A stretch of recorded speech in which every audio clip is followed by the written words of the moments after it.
When I play the best, improvising a solo or whatever, it's usually always better if I can really hear it in my head and I'm not just moving my fingers.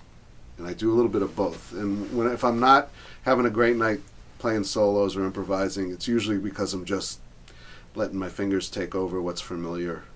To me, there's like a divide. You really want it to be unconscious, but there's times, and a lot of times that's the state for me where a lot of great stuff comes out. But also, since I've played so much and so long, and sometimes over the same songs, I have to actually make a conscious decision to not do what I usually do.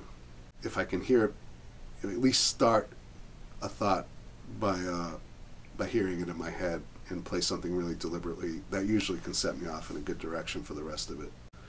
It's hard to put a finger on what's a good night and a bad night in that way. And I think some of it is just, it's music. It's not supposed to be amazing every night. I think everybody goes through it. Just nothing's feeling great.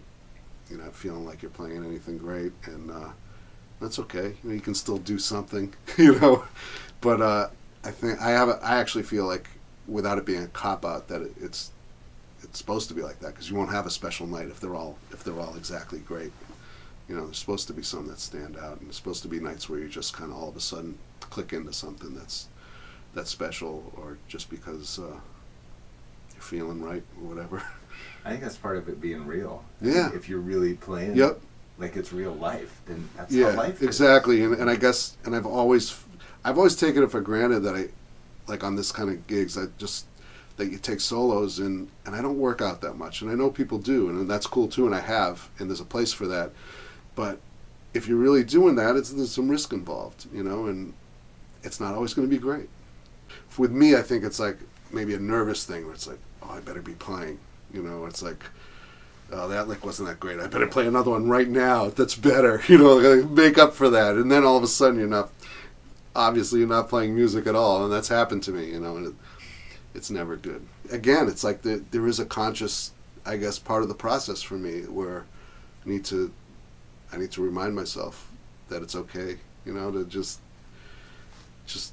a lot of it's relaxing.